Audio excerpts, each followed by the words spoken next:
सफल लोक मैंने केमिति आलस को जीति नियंती बोली भावुच।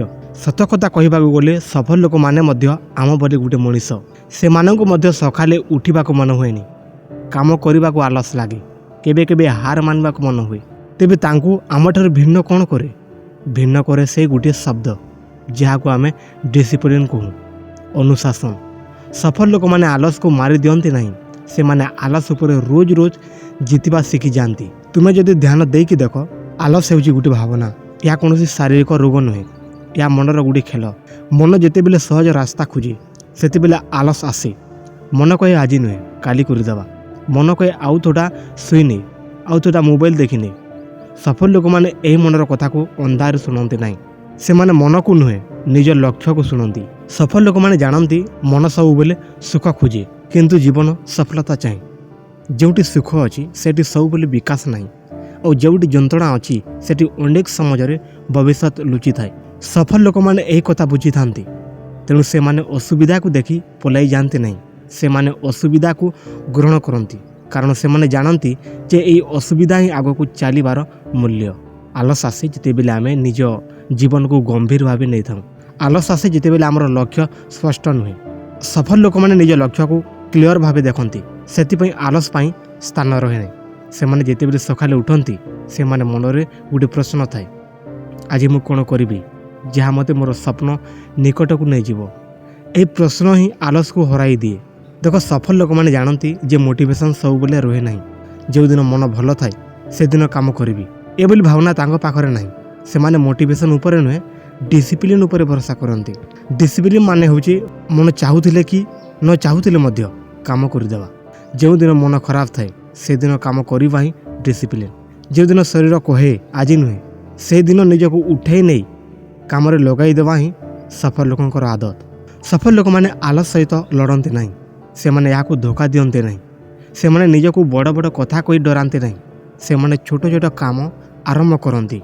मन कहे आज पूरा काम कर पारिबुनी से माने कहते ठीक अच्छे केवल 5 मिनिट करदेवी से 5 मिनिट धीरे धीरे घंटार बदली जाए। ये छोट छोट जिद ही आलस को भांगी दिए। सफल लोक मैंने निज समाज को सम्मान करती। से माने जानती जे समाज ही सबुठु बड़ संपत्ति।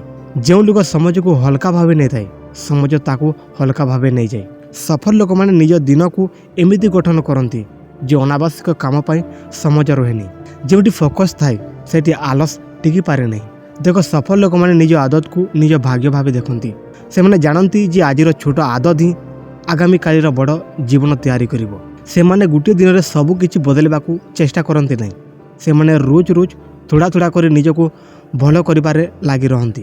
ए रोज डिसिप्लिन ही दिने सफलतार रूप नहीं थाए। सफल लोक मैंने आलस को नहीं निज को गाली दियंती नहीं। से माने निज को बुझंती। से माने जानती जे मनीष हेबार अर्थ हेउची केबे केबे दुर्बल हेबा किंतु से माने एही दुर्बलता रही जाते नहीं।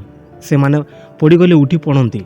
गोटे दिन आलस कले मध्य द्वितीय दिन निज को पुणी रास्तार नहीं आसती। सफल लोक मैंने जानती जे जीवन कौनसी रेस नुहे यह एक लंग टर्म जर्नी एक दीर्घ यात्रा। यही यात्रा जो लोक रोज चली चली आग को बढ़े से लोक दिने लक्ष्य पहुँचे। जो लोक आलस रुकी जाए से लोक पछरे रही जाए। तेणु सफल लोक मैंने तेज चलवा नुहे नियमित चलवा को विश्वास करती जहाँ को आम कंसिस्टेंसी कहूँ। सफल लोक मैंने आज आराम को आगामी कालीर सफलता सह बदलाते नहीं। से मैंने जानती जे आज जदि आम निजे को कष्ट दे नहीं तेबे आगामी काली जीवन आमको ताठारू अधिक कष्ट देव। से माने निज भविष्य पाई आज परिश्रम करती एवं से परिश्रम ही आलस को हराई दिए। जेते बेले तुम्हें भावुच जे आलस तुमको हराई देछि सेते बेले एही कथा मने पकाइबो। सफल लोक माने मध्य एही अनुभूति देई आगो को जाइछंती। तांको जिताइछि तांकर डिसिप्लिन तांकर निष्पत्ति तांकर एही भावना जे मन जहाँ कहिथिले मु मोर लक्ष्य छाड़िबी नहीं। जे दिन तुम्हें एही निष्पत्ति नेब से दिन आलस तुम जीवन रु धीरे धीरे हटिଯିब एवं तुम्हें मध्य सफल लोकंकर भिड़े निज नाम लिखि पारिबो। देख आलस कौन शत्रु नुहे जहाँ को गोटे दिन में मारिदेवा। यह गोटे साथी परी जहाँ सब बोले तुम सहित रहिबो केबे धीरे केबे तेज। प्रश्न होची तुम्हें कहार कथा शुणिब आलसर कि तुम स्वप्नर। सफल लोक मैंने यही गोटे निष्पत्ति नहीं जानती जे से माने निज स्वप्न को आलस ठारू बड़ करदेव। जे दिन स्वप्न बड़ हो से दिन आलस छोट लाइबा आरंभ करे। ସଫଳତା କୌଣସି ଯାଦୁ ନୁହେଁ, ଏହା କୌଣସି ଏକ ମୁହୂର୍ତ୍ତର ଚମତ୍କାର ମଧ୍ୟ ନୁହେଁ। ଏହା ହେଉଛି ରୋଜ ରୋଜ ନିଜକୁ ଜିତିବାର ଏକ ଲମ୍ବା କାହାଣୀ। ପ୍ରତିଦିନ ସକାଳେ ଯେତେବେଳେ ମନ କହେ ଆଜି ରହିଯା, ସେତେବେଳେ ନିଜକୁ ଉଠାଇ ନିଅ ଓ କହିନିଅ ନା, ଆଜି ମୁଁ ମୋର ଲକ୍ଷ୍ୟ ପାଇଁ ଗୋଟିଏ ପାଦ ଆଗକୁ ବଢ଼ିବି। ଏହି ଗୋଟିଏ ପାଦ ହିଁ ଆଗକୁ ଚାଲି ଚାଲି 1000 ପାଦ ହୋଇଯାଏ। ଲୋକମାନେ ସଫଳତାକୁ ଦେଖନ୍ତି, କିନ୍ତୁ ସେ ସଫଳତାର ପଛରେ ଥିବା এই ଛୋଟ ଛୋଟ ଜିତ୍କୁ ଦେଖିପାରନ୍ତି ନାହିଁ। ଦେଖ, ଯେତେବେଳେ ତୁମେ ଆଲସ୍ୟରୁ ନିଜେ ହାରି ଯାଉଛ, ସେତେବେଳେ ମନେ ରଖ ତୁମେ କୌଣସି ଖରାପ ଲୋକ ନୁହଁ, ତୁମେ ମଣିଷ। ଏବଂ ମଣିଷ ହେବାର ଅର୍ଥ ହେଉଛି ସଂଘର୍ଷ କରିବା। ସଫଳ ଲୋକମାନେ ମଧ୍ୟ ଏ ସଂଘର୍ଷ ଦେଇ ଯାଇଛନ୍ତି, ତାଙ୍କୁ ଅଲଗା କରି ତାଙ୍କର ପୁଣି ଉଠି ଦୌଡ଼ିବାର ସାହସ। ସେମାନେ ଗୋଟିଏ ଦିନ ହାରିଥିଲେ ମଧ୍ୟ ଆଗାମୀ ଦିନ ନିଜକୁ ଛାଡ଼ନ୍ତି ନାହିଁ। ଏ ନିରନ୍ତର ହିଁ ଡିସିପ୍ଲିନ୍, ଏବଂ ଏହି ଡିସିପ୍ଲିନ୍ ହିଁ ସଫଳତାର ମୂଳ। ଜୀବନରେ ଏମିତି ଦିନ ଆସିବ ଯେତେବେଳେ କିଛି ଭଲ ଲାଗିବ ନାହିଁ, ମନ ଭାରି ହେବ, ଶରୀର ଥକିଯିବ ଏବଂ ଆଲସ ତୁମ ଉପରେ ପୁରାପୁରି ଦବଦବା କରିବ। ସେଦିନ ଯଦି ତୁମେ ନିଜକୁ କହିପାରିବ ଆଜି ମୁଁ ଥୋଡ଼ା ଆଗକୁ ବଢ଼ିବି, ତେବେ ତୁମେ ନିଜ ଜୀବନର ଦିଗ ବଦଳାଇ ଦେବ। ସଫଳ ଲୋକମାନେ ବଡ଼ ବଡ଼ କାମ ଦ୍ୱାରା ନୁହେଁ, ଏହି ଖରାପ ଦିନରେ ନିଜକୁ ଛାଡ଼ି ନଥିବାର ଦ୍ୱାରା ବଡ଼ ହୋଇଛନ୍ତି। ଆଲସ ତୁମକୁ ଆଜିର ସୁଖ ଦେଖାଏ, କିନ୍ତୁ ଡିସିପ୍ଲିନ୍ ତୁମକୁ ଆଗାମୀକାଲିର ସମ୍ମାନ ଦେଖାଏ।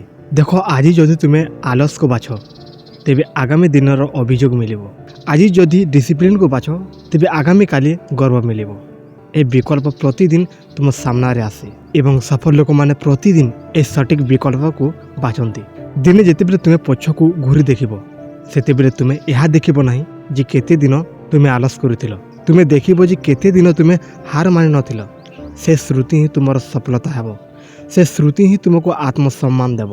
ତେଣୁ ଦୋସ୍ତ, ଆଜି ଯଦି ଆଲସ ତୁମ ଉପରେ ଭାରି ଲାଗୁଛି, ତେବେ ନିଜକୁ ଦୋଷ ଦିଅନି, କେବଳ ଗୋଟିଏ ଛୋଟ ନିଷ୍ପତ୍ତି ନିଅ। ଆଜି ମୁଁ ରୁକିବି ନାହିଁ, ଆଜି ମୁଁ ପୁରା ନୁହେଁ କିନ୍ତୁ ସତ୍ୟ ହୋଇ ଚେଷ୍ଟା କରିବି। ଏ ଗୋଟିଏ ନିଷ୍ପତ୍ତି ହିଁ ତୁମକୁ ସଫଳ ଲୋକଙ୍କ ରାସ୍ତାରେ ନେଇଯିବ।